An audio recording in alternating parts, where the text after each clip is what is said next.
Hey, I wanted to make a video that is a response to um, Vince Ventura's from Warhammer Weekly, his topic of the week. Haven't done one of these in a very long time, but in this case, it is the um, topic is your partner or spouse or boyfriend or girlfriend and wargaming and the relationship, I guess, that they have to wargaming, their impression and such on it. And um, a few weeks ago, it's probably a month or two ago at this point, um, there was a Warhammer Weekly Wives edition where Vince's wife and Tom's wife joined them on their show, Warhammer Weekly. And, it was kind of asked questions and um, had some fun with some of their answers and interactions. And Vince's wife did a Q&A about Vince last Friday, which I thought was a lot of fun. And she's been very active on Twitter and social media in the recent weeks. She's going with him to the UK and so on. So um, this is a topic that I have um, a lot of personal experience with. As some of you know, I made two videos previously on my channel about Mr. and Mrs. Hooves. I'll put a link where they pop up, I think up there. um, and basically, yeah, so in two different instances, I asked my wife about what her impression of the hobby is, and then we came back from a tournament, which I'll talk a little bit about later, and just kind of did a tournament recap with her about that as well. So I think that I don't know. I think wargaming needs to be a very central component of a relationship. Um, I'll come back to this at the end, but I don't think that the spouse or boyfriend or partner necessarily needs to be involved in the game. But they definitely need to at least respect what you do. I mean, it's a huge part of my life, whether or not I'm playing games or not. It takes up a lot of room in our house.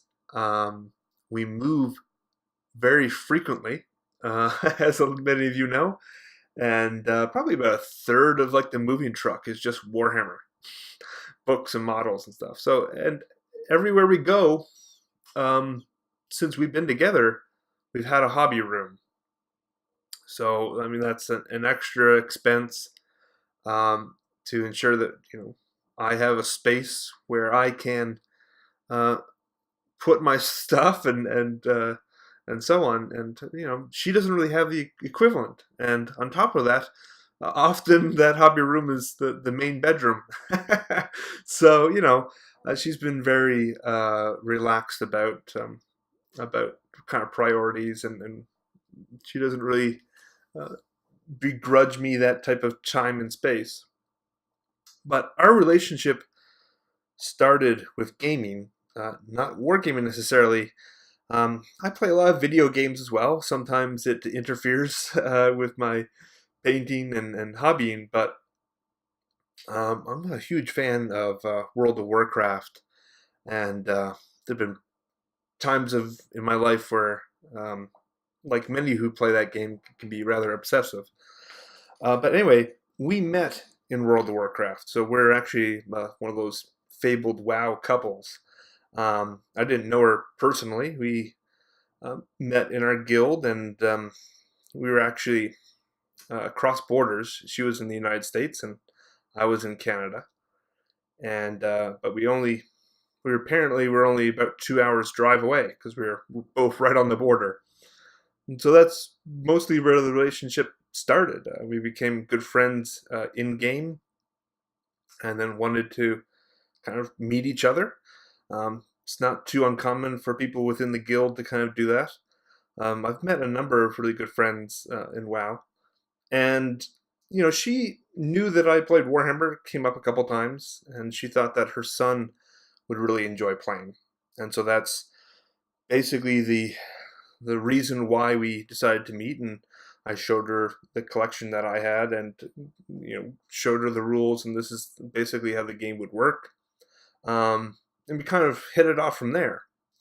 But her family is a family that values gaming, and that it's really bizarre. I mean, she's older than me, and her mother, who's probably in her 70s, plays video games regularly. So, uh, you know, she used to play Zelda and things like that, and right now they all play Minecraft together. And there's like 4 generations of her family playing Minecraft on the same server.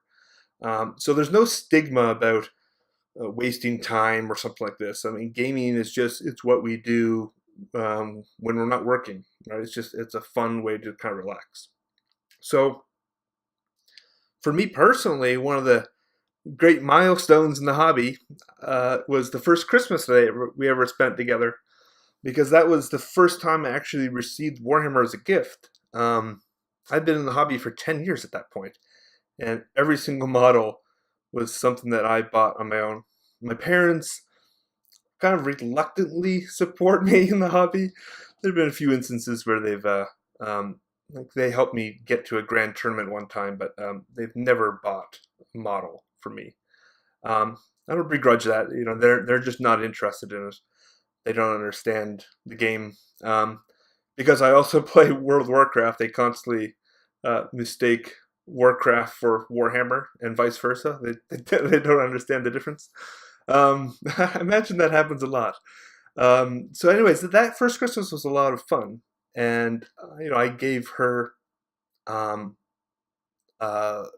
black coach, and she just loved the undead army. And she gave me a dragon ogre Shagoth. And I proposed to her on New Year's Day. So, I mean, these things, I knew at that point, it's going to come together. That's the woman for me.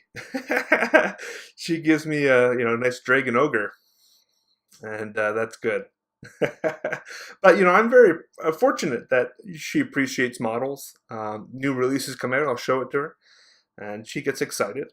And she can appreciate the design aesthetics and such. She's been my most frequent opponent in the last 10 years. And I'd say that she absolutely loves her Lamia vampire. She used to play that a lot in 7th and 8th edition Warhammer Warhammer Fantasy Battles, and she has enjoyed Age of Sigmar as well. We also used to do a lot of army randomization, where I would have a chart essentially that we would roll on for determining what armies we'd use, and then we'd just pick something. Again, these are fairly casual games. She doesn't have the competitive mindset for designing the list. There's a component of math that she just doesn't quite get. So, I've always treated the games as very casual. We pick armies that we want to play, and then we just kind of go at it.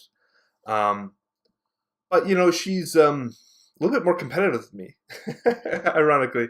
And so, I don't want to, and that's another reason for me not to be super competitive about Warhammer, because she is my main opponent, and it's not my intention for her to have a bad time. So you don't want to table her in the first turn. She won't play me again, So, and so there's just a lot of minutia there about how to play against your spouse, maybe a bit differently than you would some random player. I think she would play 40k if she had a full Sisters of Battle army. Otherwise, she actually, for some reason, she has more of a stigma against 40k as playing with toys than fantasy. And I don't know if that's just because she's more of a fantasy person than a sci-fi person. I don't know. But I know that she might be interested in Sisters of Battle. But one of the cool things is that she actually does contribute to purchases once in a while. So with the Soul Wars box set, I showed her that, and that has a lot of undead in it. And so she was really, she really liked that. And so she's told me to that she would put some money towards that. So that's good. Like, if any time I can get a little bit of extra spending money, just means I can buy more Warhammer. Um, and probably the last thing to mention would be that, at least in this component, is that she attended Holy Havoc with me, which is a team tournament, um, 2016. Um, and so it was a lot of fun. I don't think she'll ever come again. It's somewhat still much kind of like a boys' club to some extent, but it's just the intimidating atmosphere, and the games are a little bit strange. There are a lot of one-sided games, and some of the opponents kind of took it the wrong way. That was a weird Holy Havoc because there wasn't points, so it was the number of war scrolls, and some people took fairly non-competitive lists in the spirit of, pre-General's Handbook, Age of Sigmar. And we took, it wasn't the most competitive army there. That probably went to Tom and Vince.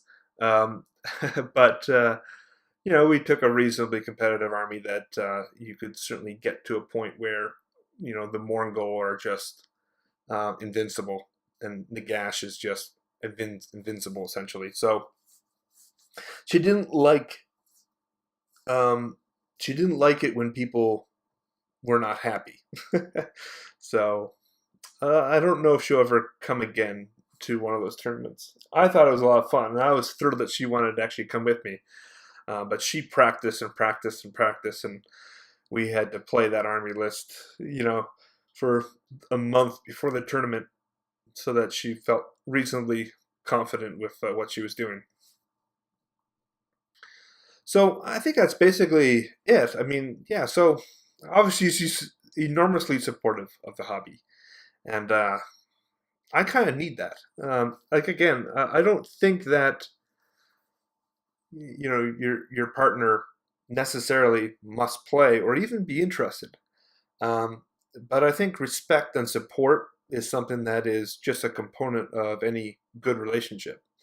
There are plenty of things that she might do that I don't have much interest in, but I want her to succeed and I want her to be happy.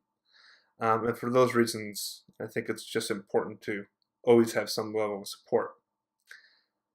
I think that's all I have to say about my partner in wargaming. Thanks for tuning in. Have a good one.